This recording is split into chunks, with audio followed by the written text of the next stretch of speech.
Renault Scenic. Engine not starting. But where is OBD connector? It's not there. It's not there.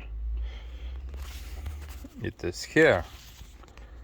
To reach that, you must push that button and slide whole thing, but it's not working. It's no reaction. How to reach OBD port? You must open like this.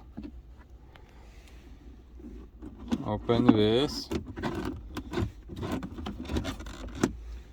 And there deep. If you slide this up,